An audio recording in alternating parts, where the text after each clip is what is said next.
Empanadas.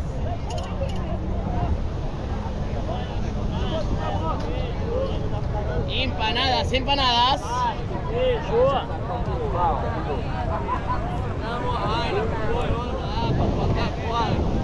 Água com gás, sem gás.